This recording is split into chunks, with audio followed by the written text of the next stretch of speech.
आज हिरव्या वाटणातलं चिकन बनवलं, पण वाटलं नव्हतं इतकं भारी होणार.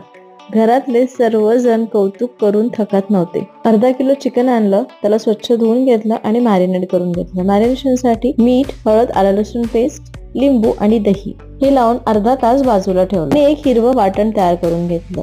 त्यामध्ये भरपूर कोथिंबीर, पुदिना, हिरवी मिरची, अर्धा चमचा मिरे, 2 वेलची आणि 5 ते 6 बदाम घालून मिक्सर मध्ये बारीक वाटण तयार करून घेतलं. एका पॅन मध्ये तेल घ्यायचं, मॅरिनेट केलेलं चिकन यामध्ये घालून घ्यायचं, 5 ते 7 मिनिटं छान शिजवून घेतलं आणि जे तयार वाटण आपण तयार केलं होतं ते घातलं. 10 मिनिटं या मसाल्यामध्ये हे चिकन छान परतवून घेतलं, मस्त तेल सुटलं आणि आता यामध्ये थोडीशी ग्रेव्ही ऍडजस्ट करून घेतली.